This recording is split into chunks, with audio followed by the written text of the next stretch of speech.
Hey everyone, I'm Everett. Welcome back to my shop. This is just a quick video having to do with a bit of a shop tour, look over some of the equipment pieces I have. I've had a number of questions asked of me through email and through the comments section over the last while about exactly what type of equipment I have as far as makes, brands, size, that sort of thing. And so I figured it'd just be easier to do a quick shop tour. I wasn't really thinking of doing a shop tour till now, but it'll give you a bit of an idea of what I have to work with. By no means is it really spectacularly special, rare, or whatever type stuff. It's pretty run-of-the-mill, but it's what I have, and I'm having a lot of fun using it. One thing I think I am going to mention, though, is I had a birthday a few weeks ago, and my wife has such a sense of humor. And, okay, she's a nurse, right? So she always thinks about health-related stuff. Well, one of her presents to me, she made me up a first aid kit and put sticker on it, whatever. I thought that was kind of a nice touch. But get this, open it up, you have all sorts of fun stuff inside there. And well, my wife's got a bit of a fun sense of humor. I don't know if you can read that. It says, "It's just a flesh wound," for those of you who are Monty Python fans. So anyway, I thought that was pretty cool, so I figured I'd share it. Figured you could get a laugh out of it. So anyway, yeah, let's do a little bit of a look around here, and you can see what I have to play with. To start with, off to the left there, I've got the computer right behind the banister of the stairs going up into the house. The new toolbox there. This here, I'm going to move all this stuff in a minute. Yeah, what you see here is I'm standing in the one corner of the garage. This is Better Half's parking spot right here. And on cold days like today, you can hear the furnace running, and it's going to be running for most of the time we're out here, I think. It is rather chilly here in central northern Alberta. I'll put up a little screenshot of my phone when I check the Environment Canada website as far as the temperature and such. It is minus 35 degrees Celsius here. So I'll pause here for a minute and move some of this stuff out of the way so I can get at the machinery. As I say, I have to move everything over here to make space for the parking spot. There are a couple strollers in behind the table saw, and yeah. So with the strollers moved out of the way and the table saw moved over, this is a better view of what I have to work with. There's the lathe, the new feet for it, and the toolbox underneath, which is a recent addition. Mill over there, backside of the some of the machining toolbox there. This is the wall opposite to the lathe and milling machine. A couple grinders and a belt sander. This stuff here is over here just so I keep all the abrasives and dust and stuff from this away from the lathe and the mill itself. This is probably the most familiar angle to most of you who have watched any of my videos.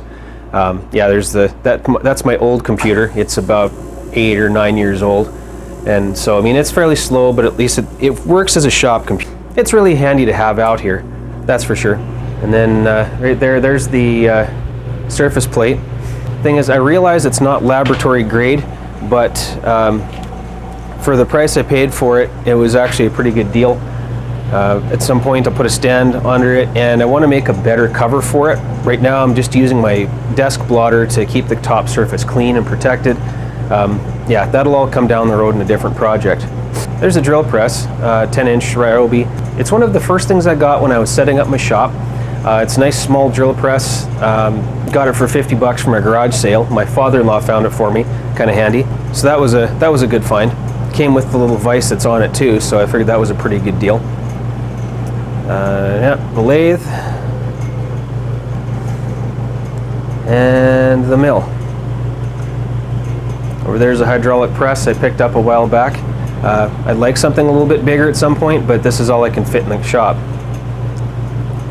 Underneath, if you look between the mill and the little work table that I have the press on, that is where a good chunk of my junk is sitting, my metal scrap. Unfortunately, I don't have a space to really hide much for that right now.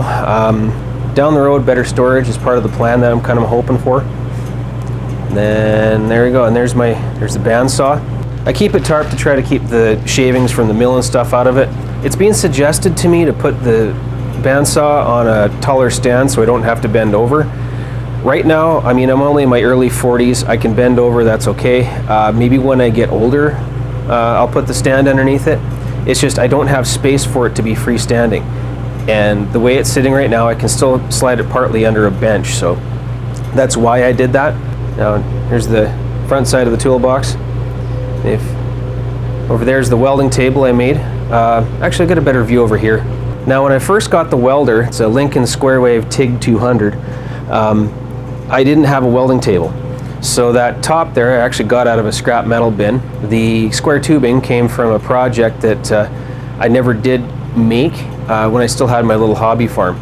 So that was all leftover metal from years ago. The angle iron, the angle iron was part of that project too that it never got done.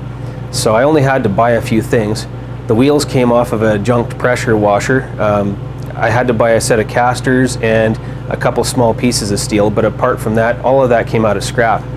And so that was my first welding project with that welder. And it's been very handy.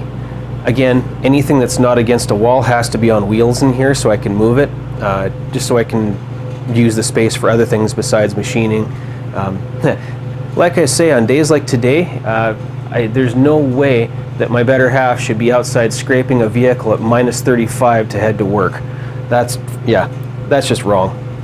The lathe is your typical 12 by 36 import. You know, for the price, it's okay. It's had a few issues. I've had to do a few different things to it for little repairs and improvements and such. One thing to watch for if you get one of these, they do not put a set screw on the keyway on the main drive pulley on the motor. And so I've had the drive pulley on the motor try walking its way off the shaft numerous times. What I wound up doing was drilling and tapping the pulley on the motor to put a proper set screw in above the key. I was videoing that during the process, but I got so frustrated with it and broke a tap and whatever. That was early on in the process of video that I never actually showed that one. Maybe if I ever do a Murphy video of some of the stuff that went sideways, then maybe I'll throw it in there. But anyway, if you wind up with one of these Chinese lathes, check the drive pulleys and make sure all the keys are in it first.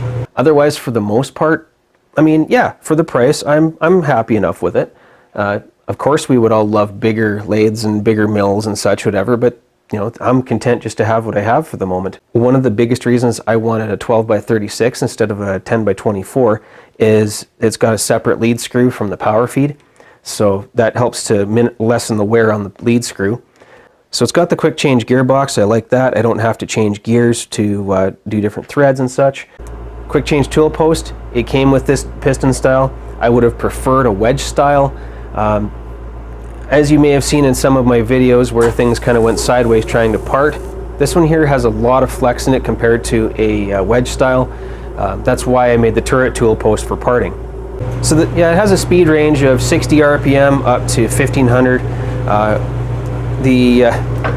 What I find interesting is the gear splits here. It goes from 60 to 200 to 220, 270, 360, 600, 800, 1000, 1500. So between 2 and 300 RPM, we have 3 ranges out of the 9. I realize they have space constraints for gears and such in the headstock, but it would have been nice to see something closer to, say, like the 450, swap one of those out or whatever for the 450 or so. Again, you get what you pay for. I've had a number of questions about the mill. This is a Craftex Model CX604 sold by Busy Bee Tools here in Canada. Your typical round column Rongfu clone, that sort of thing. Uses a couple belts up top here to change your speeds. You just have to pop the cover up and take the tension off the belt. Sometimes it's a bit of a pain depending on what you're doing. One thing I found annoying with this thing, and it just never seemed to work right, was it always seemed to be a little bit off as I was trying to make depth measurements and depth cuts on slots and things using the fine down feed. Well, I'd always been suspicious that there was an issue with this lead screw or something, and it turns out, yes, it was slightly off. It was gaining, what was it, 1,000th or 1,000th and a half every time for every 100 thousandths of travel. I didn't find that out until I took this digital caliper and mounted it to the head. So that's another video of mine. Borrowed the idea from Mark Lequier. And that's one of the reasons why I don't have a depth stop here for drilling. I don't really use that feature much anyway, so I figured it wasn't going to be that much of a loss. And if I ever do need one, I'll build one and add it to the mill anyway. Did the mist cooling system here. It's a fairly simple, cheap system. Got the parts out of China for really cheap. Added the light to the back here. That's been kind of handy. The trick is with the camera trying to get the glare from affecting the image. Overall, it's been, for being a round column mill, it's been pretty good to me. Again, it still has all the round column mill quirks, such as the fact that whenever you raise and lower the head, you lose your index. Because, yeah, unlike having a dovetail on the column like the square ones, as soon as you loosen it, this thing shifts, right? So that can be a bit of a pain. And if you don't have the clamp tight enough and it hooks, it'll skip off and tear into your work, and it gets kind of ugly.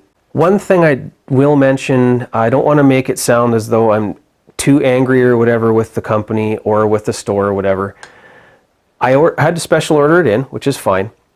But once it arrived at the store, I had to go pick it up, and I picked it up on a Saturday afternoon.